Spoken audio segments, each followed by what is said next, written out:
Welcome to the Bold Life School, the show that empowers you to elevate your life and to step into your full potential. I'm your host, Jameson, and this is where ambition meets authenticity, where you'll find the tools and inspiration to grow, evolve, and thrive. Each week, we dive into powerful topics that challenge the status quo, whether it's to break through limiting beliefs, navigate life's transitions, or embrace the bold moves that push you beyond your comfort zone.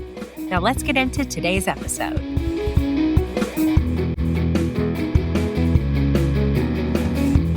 One of the biggest myths about career reinvention is that successful people somehow know exactly where they're going before they begin, that accomplishing big things requires having some magical talent the rest of us don't possess.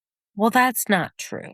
Most women considering a career change aren't lacking ambition, intelligence, capability, or work ethic. They're stuck because they're trying to figure out the entire journey before taking the very first step. Responsible women, we want the magic 8-ball. We want proof beforehand that success is waiting on the other side of the risk before we're willing to make a move. And that's not reasonable.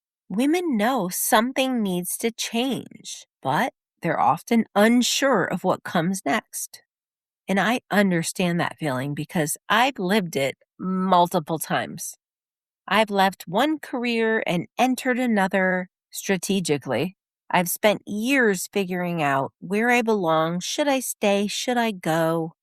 How far up the ladder can I be? I've intentionally pursued leadership, and today I'm building a business. At every stage, I've experienced the same challenge.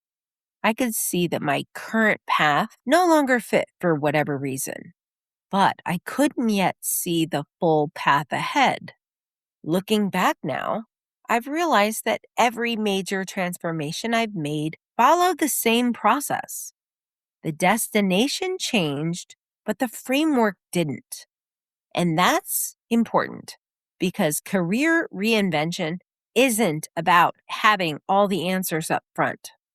It's about having a process for navigating uncertainty and making a plan to get started at least. Today, I want to share that process with you because whether you're burned out, plateaued in a role, misaligned with your job or the organization, outgrowing your career totally, pursuing leadership, or considering entrepreneurship, transformation becomes much easier when you understand the framework behind it. I call it the Bold Life Reinvention Framework. It's no secret that this framework, just like many others, has roots in coaching models, design, instructional models, but over time, it became something much more personal. It became the process I knowingly and unknowingly used to navigate every major reinvention in my own life. Essentially, this is about project managing your career transformations. And while the destinations changed dramatically over the years, the framework has remained remarkably consistent. Let me show you what that looked like in my own life. And I hope that then you will start to understand how you can apply it to your own big transformations. Let's dive in. The first major career transformation I made in my post-college life was leaving teaching. At the time, I didn't have a master plan. I certainly didn't have a vision of becoming a senior manager in robotics of all things, in MedTech product education. I wasn't dreaming about this particular type of leadership, and I definitely wasn't dreaming about entrepreneurship. I was simply experiencing a growth sense that, hey, teaching, at least in this capacity, was no longer a fit. And there was nothing objectively wrong with teaching. In fact, I loved it, many aspects of it. I enjoyed helping people learn. I loved learning. I loved teaching, and I especially loved designing learning experiences. But over time, I began to feel restless and resentful. I wasn't meeting my financial goals. I didn't feel supported in many ways. I not only needed, but expected. And with each passing year, I felt further away from the future I wanted. What I know now is that I was experiencing both misalignment and boundary overload. The life I was living no longer matched who I was becoming, especially when I had a baby bundle of joy coming into my life. And many women experience this. They assume something is wrong because they're unhappy. But often, the unhappiness isn't the problem. It's the signal that you've outgrown something. Simply, even if that something is a career that you intentionally chose, that you worked so hard for, and probably expected to stay in forever. We feel really bound to our decisions. This essentially is a lesson in letting go of that.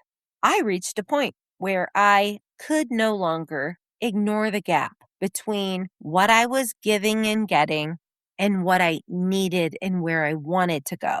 I didn't know exactly what I wanted, but I knew I couldn't stay where I was. So I had to let something that I loved go. And that wasn't easy. But it's an important distinction to note. Many women believe they need complete clarity. They need to know where they're going, what they're going to get there, how much they're going to get paid, whether it's going to turn out right before they can move. I didn't need that. I simply made a decision. I'm moving into something else. Now, don't get me wrong. I'm not advocating for up and quitting your job tomorrow unless you have a substantial financial cushion. But I'm also a huge advocate for building a strategy to move. So become a woman with a plan. And my strategy, it wasn't to find my dream role. This wasn't a big, hairy, audacious goal. It was possible to be done within a year. So my strategy was much simpler. Take what I love about the job that I have, what I'm good at, and transition with those skills into corporate. And that was it. Eventually, I found a perfect crossover opportunity. It was in the summertime, and so I took the leap, not because I had certainty, but because it was going to be a bridge role. It allowed me to gain experience in educational technology, which was where I wanted to go, but that one opportunity became the first stepping stone into corporate learning and development. Part of my strategy was simply getting my foot in the door. I did the work required to make that initial transition happen, and then I planned to leverage those new assets that I had into the next opportunity. And I didn't stop there. I did get some education. I did develop some tool sets so that I could build my resume. Nevertheless, I wasn't trying to solve the next 10 years. I was trying to solve for the next big step. And that's where many people get stuck. You're creating a plan for a starting point, a draft strategy for a draft goal that is sure to change as you change. The goal isn't to predict every twist and turn in the journey. The goal is to build enough momentum to learn what you want to come next. Because once you become this, you realize you can do that. And once you do that, an entirely new world of possibilities opens up. The future expands as you expand. So planning your reinvention should be concrete. And if it changes, so what? It's supposed to change. there's a second piece that matters just as much, and that is the identity evolution piece. Identity evolution influences how quickly you achieve your goal and how far beyond it you might eventually go. If you don't do the identity work, you can move into a new chapter while still dragging around your old limitations with you, your own problems, your own personality issues. You can change careers without changing yourself. And that doesn't necessarily end in evolution. Leaving teaching required more than just changing jobs. For some time, I sat in my thoughts of how am I going to break into this industry? It required changing how I see myself and what I believed I was capable of first, because that was what led me to even putting in a single application. It required confidence, willingness to fail, a willingness to make mistakes. It was an identity change. The career change was simply the visible outcome. And by turning my strategy into consistent action to get to this new role, it paid off. And that was just because I worked the plan for reinvention. Over the next 7 years, I moved through multiple roles and eventually into people leadership. I mean, I didn't love every step along the way. Some things we do have to work for. Sometimes you have to rebuild credibility. Sometimes you become a beginner again. At the same time, I knew that there were benefits to coming into corporate. I said to myself that I was going to go and sit in a cubicle for 5 years and never complain about not having 35 kids standing there asking for me. Another benefit was that I knew this would significantly increase my income. And that was a huge part of it at that time. I needed that. Those are exactly the kinds of trade-offs that we evaluate during the decision and strategy phase when we're thinking about and then building the plan for our next chapter. We're asking ourselves, what is change worth to me? What am I willing to give up? So if you understand your key priorities today and you balance them with what you're willing to build for tomorrow, you have a much better chance of making decisions that you can grow into peacefully. The hardest part of making a change is trying to figure out the next forever move. But I've got news for you. Very few moves these days are forever moves. You're not a 1950s man working at the same company for 40 years before retiring with a pension. The average person will change careers multiple times throughout their lifetime today. And personally, I love that. I feel like it reinforces the idea that we're evolving beings, that we always want to continue to learn and grow and continue to change our ideas of what we want. When I left teaching, I thought I was walking away from the opportunity to retire in one of the best districts. And at the time, that was a difficult thought to let go of. And I think it was fear-based. What if I don't find something better? But I had to remind myself that even though living and doing that, it was a nice image, I knew internally it wasn't the future that I wanted. I mean, I wasn't going to live in that spot for 30, 40 years and just teach there. I am way too wild inside for that anyway. I knew I wanted more.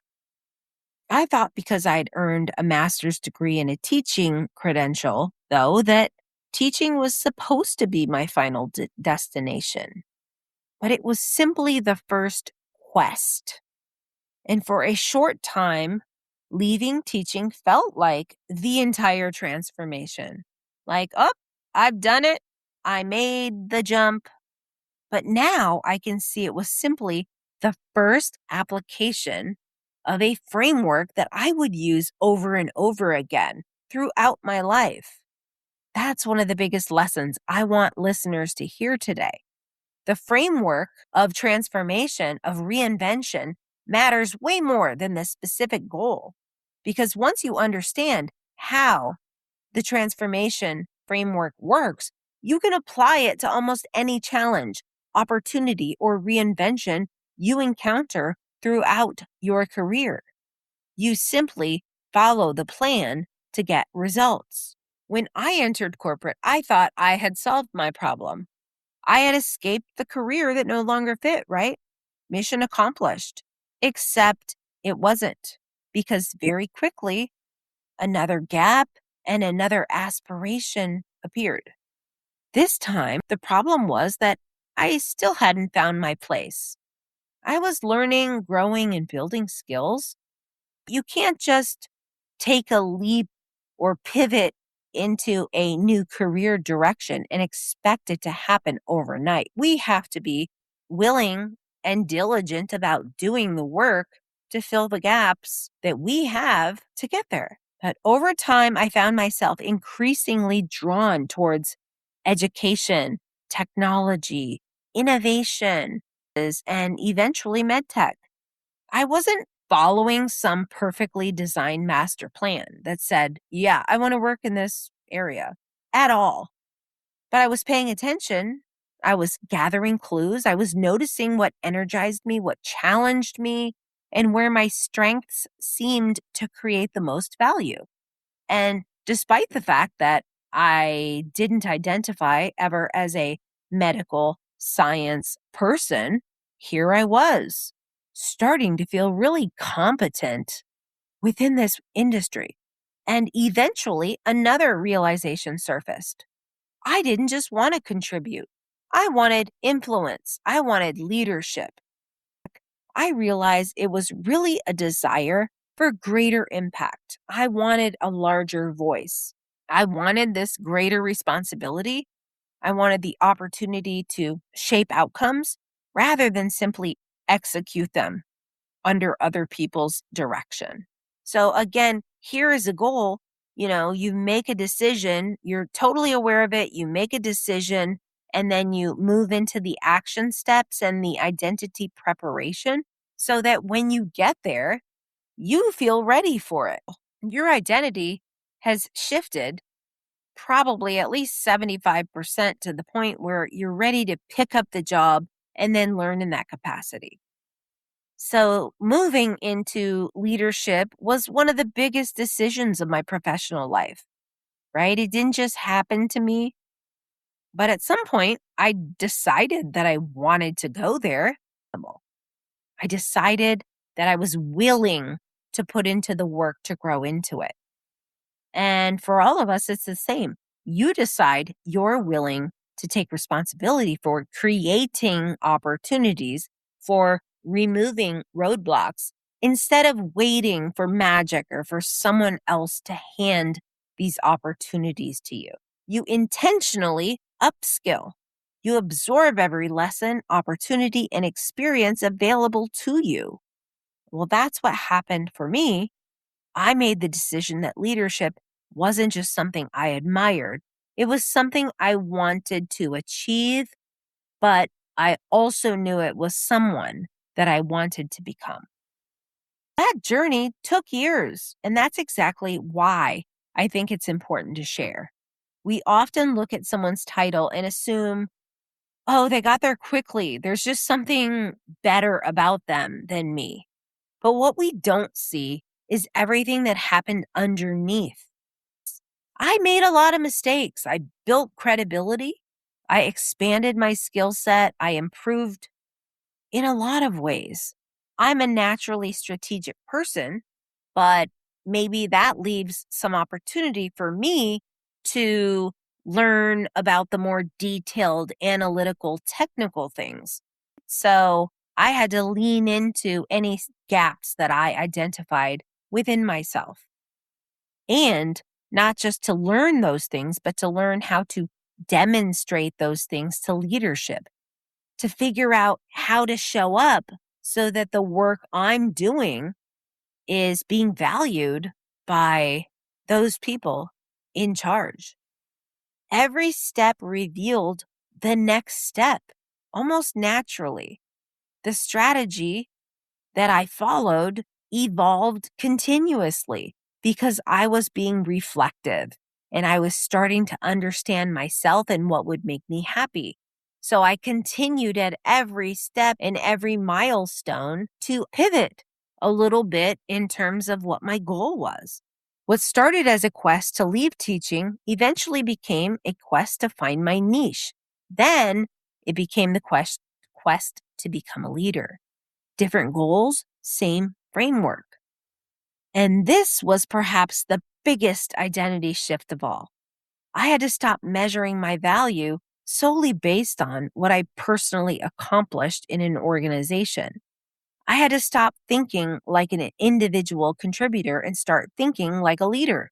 I had to learn how to influence, delegate, trust other people, release control, communicate at a different, more elevated level, make decisions with ambiguity, and live with all of that unsure future while remaining flexible. Promotions weren't the transformation. The transformation was the person I became on the journey towards those goals that I wanted to tick off the box for. It was more so the daily effort, the consistent growth, the accumulation of knowledge, skills, experience, and perspectives. Those were the real milestones in my identity growth toward leadership. Yes, it took nearly 8 years to reach the role that had eventually become my dream job. And more than 4 years later, I still have aspirations for something bigger that's coming next. I'm never going to stop. I'm never going to be complacent. You don't have to quit your life to start something new. You can always add to your life because growth, it doesn't stop when you arrive. The goal you have today may feel like the finish line, but when you get there, you'll often discover it's simply another starting line. At every stage, just when I thought I'd arrived, another gap appeared, another challenge, another opportunity, another quest. Right now, I'm on a quest to build my entrepreneurship role as I move towards retirement. But even if I think that that is the North Star for me today, I suspect that my plans will continue to evolve and evolve for the rest of my life because that is who I am. Even though right now I love my career and I still feel aligned, challenged, fulfilled, and growing, another call for expansion has emerged because growth in you creates new possibilities for you. Ambitious women tend to outgrow even the things they once desperately wanted. That's not a flaw. That's evolution. And eventually, I found myself asking a new question. What would it look like to build something of my own? What would happen if I pursued the work that was pulling at my heart to help other women work through some of their career struggles to get to a place where they can feel purposeful, they can feel meaning and just happy and secure? What would my next chapter look like? Those few questions brought me to a new awareness. And just like before, I couldn't fully see the destination, but I was starting to see the next step. And this is the quest I'm currently living, building the bold life. Unlike the first two stories, this one doesn't have a neat ending yet. In many ways, that's exactly what makes it exciting for me at this stage. As a seasoned leaper of faith, I've learned that part of the adventure is embracing the unknown. Even as I built a successful corporate career, another vision couldn't help itself from quietly emerging. This desire to create a desire to help women navigate these same transformations that I've experienced, a desire to build something that belonged to me. The gap wasn't dissatisfaction with one, the gap was just identifying potential in me. Not one area of your life can fulfill everything that you need it to be, right? Sometimes we need multiple pockets where we can get multiple needs from different areas. And I'd finally reached a version of success that many people would consider enough. Growing up in a small town, I largely followed the script that I'd been given. Just get a reliable career, build a family, create stability, end of story. But it does bring up questions. How many of us are stuck in career scripts that were scripted for us and that we wouldn't have chosen had we known about more possibilities and had we had more confidence in ourselves? So I realized that as I continued to grow, that there were dreams I'd never fully given myself permission to explore. I mean, it's not because they weren't possible, but they weren't even visible to me. Like, I didn't even have an idea of what was possible out there. Once I grew and expanded my environment, the more I honored my own ambitions, the more I began shedding these silly expectations that no longer belonged to me. I didn't accept the status quo anymore. And I knew there was another chapter waiting to be written. I just needed my identity to catch up to the place where we are ready to become future me. People occasionally ask me why someone with a successful corporate career and a pathway towards executive leadership types of opportunities would want to invest time and energy into entrepreneurship. The answer is pretty simple. It's expansion. It's not about escaping something. At this point, it's about growing into something. I stopped treating the idea like a someday dream. I made a decision. I started the podcast. I made a goal of 100 podcasts. And guess what? You are listening to episode 51. I am more than halfway there, and that is pretty awesome, if I do say so myself. I started coaching. I started to build infrastructure to teach all of the things that I'm good at teaching. It was a light bulb. And honestly, that decision changed everything. Not because it immediately created results. No, I'm playing the long game here. But because it created momentum. The same thing had happened when I left teaching. The same thing had happened when I pursued leadership.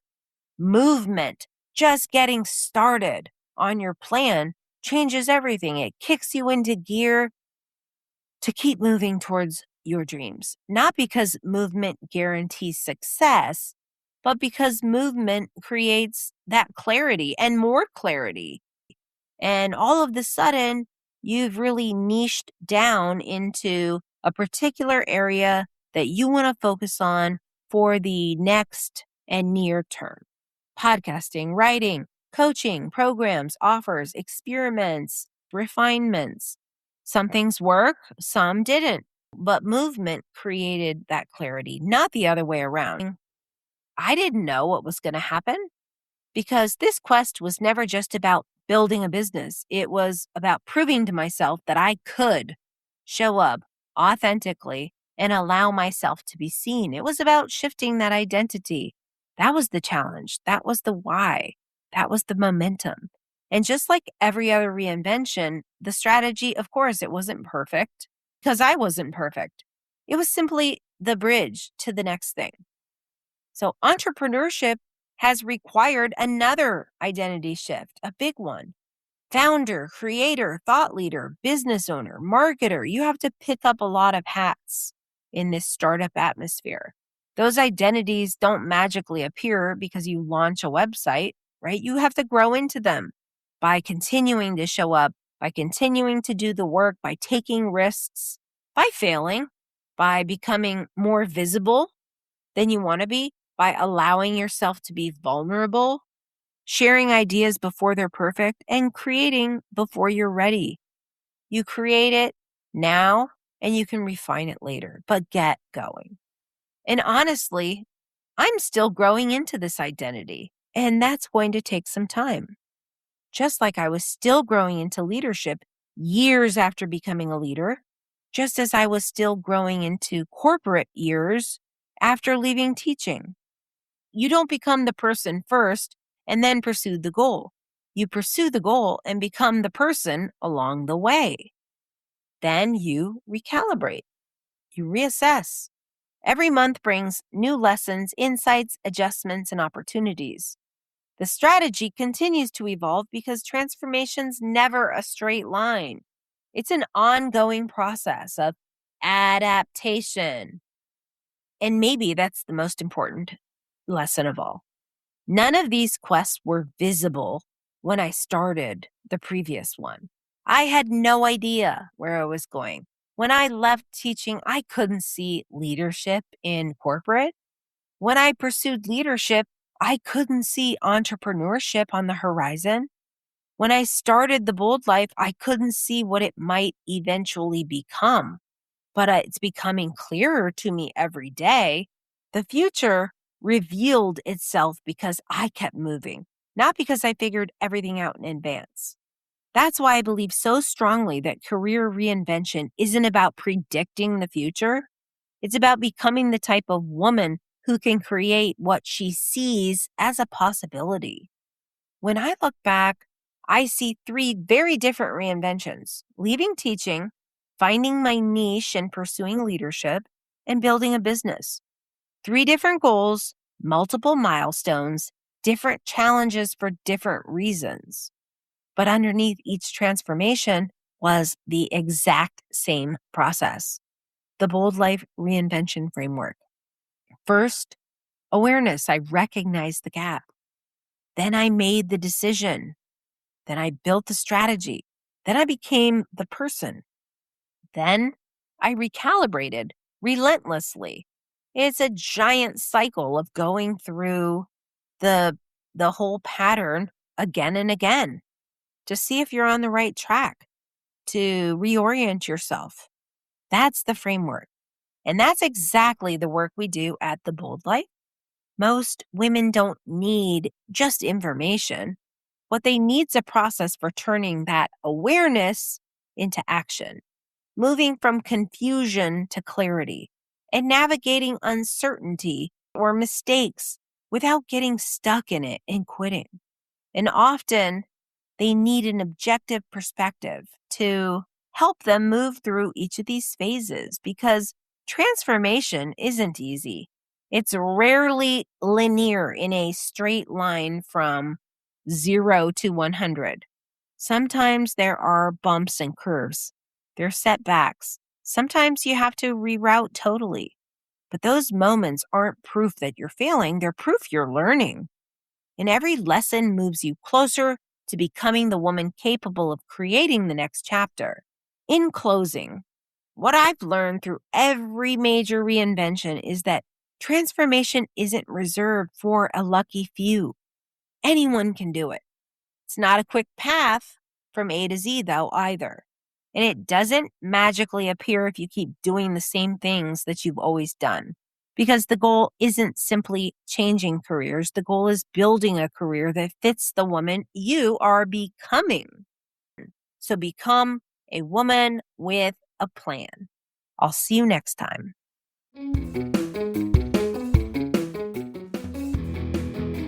If you enjoyed today's episode, head over to theboldlife.coach for more resources, join our community, and start living your boldest life today.